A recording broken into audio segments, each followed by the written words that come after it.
today I will be exploring what's next for Africa as I speak with inspiring individuals, business CEOs, participants, entrepreneurs who are leading the charge for Africa's growth. Stay with me as I find out how these amazing minds are making it happen. I am Precious Waimi Ogolaja, and this is Worry Sentinel.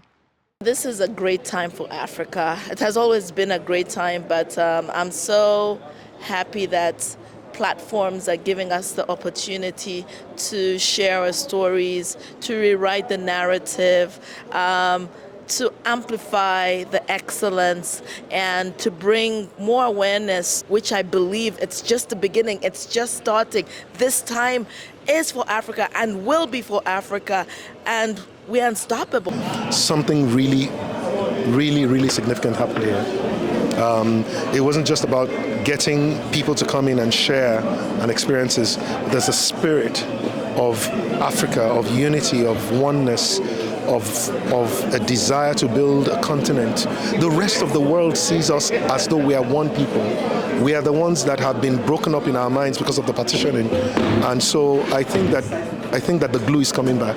People have to demystify the concept of leadership, from thinking that leadership is a position, leadership is a title, leadership is responsibility, that, all of those things are not leadership. Leadership is the ability to inspire yourself and influence others to create solutions that will make things better, make people better, make places better. And usually it starts with someone who's willing to accept responsibility. I'm not asking you to accept blame, I'm just asking you to accept responsibility for the solution. Because guess what, in the end, it is the solution that will create all the value that will become the business opportunities and all of those things. Problems are opportunities in disguise to create value, wealth, and prosperity. And so once we accept that we are solution providers, Africa is already blessed with all the problems. We shouldn't be running away from the problems. We should be solving the problems and creating wealth. So we have a great opportunity, and we're just calling a generation to arise and know that there is a reason why you're born in Africa, in Nigeria, in Kenya, in Cameroon, wherever you are across the 55 countries of Africa, wherever you are, you were born here for such a time as this. And your solution is important to the manifestation of the greatness that we carry. So I think this is such a pivotal moment right now, with this conference bringing global leaders from across the world to talk about changing the narrative of the African continent. So this is just the first step. Olori called us to action yesterday. Elevate Africa, it's not a phrase, it's not something that we're saying because we want to say it, it's a mandate. And this is just the first step for us to really take actionable steps from this conference, follow up with the people that we meet here to see how we can facilitate investments, facilitate trade, and really continue the conversation so that we can change the narrative for Africa going forward. Oh, it's inspiring. I was struck by how many women were on the stage, right? There's very few events one can go to where one finds women represented so much, and that itself inspires me. As someone who has 7 sisters, has 3 daughters, has been inspired and shaped by powerful women, I'm very, very impressed by that. Changing the narratives about Africa are absolutely important because the reality of Africa is here and the narratives are down here. So we need to close that gap. We also need to elevate the realities in Africa at the same time while we close that gap. And we at the Chandler Foundation believe that improving social and economic conditions have to be based on a foundation of good governance. So that's why we support leaders and governments on the continent who have made that demonstrated commitment to good governance. And I know that this movement, this mandate of Elevate Africa will have as part of its mandate good governance. Every speaker, every word, even in the moments of humor, the jokes flying, it was very intentional and it was provoking the thoughts of every African there to say our problems are not reasons we should run away. We should sit as the talented, creative and innovative, strong people that we've been made as by God to figure out how to solve them. One of the key reasons why that many of the, especially young people, are seeking to leave Africa. They're running away from the problems in search of a brighter and greater future that no one has guaranteed them. They're just running off to these things because of what they see on the media. They want to go to America, the UK, because they see content and they see it looking beautiful. But the problems in Africa are actually opportunities. These are business opportunities. It's just waiting on an African there to find a solution to at least one or more problems, commercialize your solution, and voila, you have a business. If you don't think right, you wouldn't act right. Let's continue to work together. Africa do not do it by itself. You need your brothers and sisters globally in the world, and that is the diaspora. I am one of them, and we need to work together. Because we were miseducated, that's why we're back there, and we're trying to come up with the truth. So what we have to do is to unveil the illusion of this world and know the truth of who we are. Once we get that part, then I believe that Africa is going to grow faster.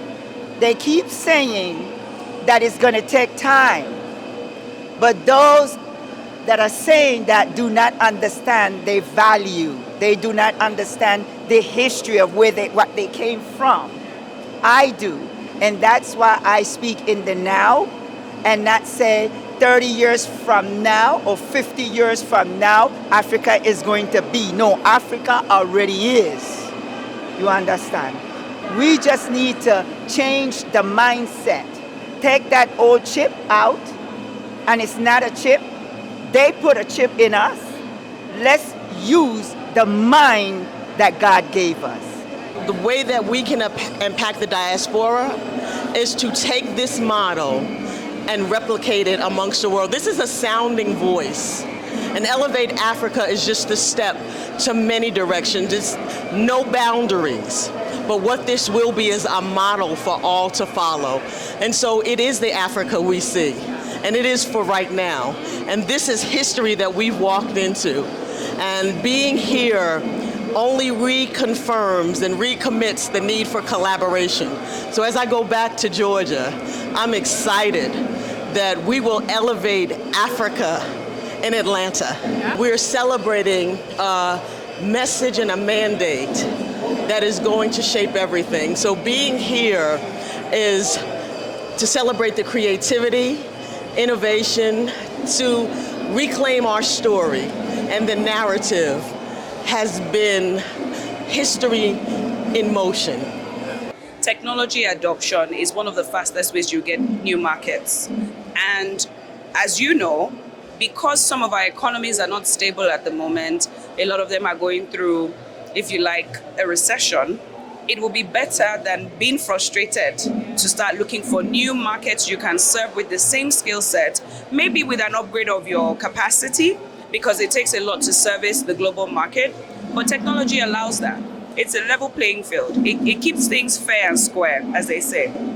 That's number one. Number two is find out how you would need to adjust your business under the Africa Free Trade Continental Area Agreement.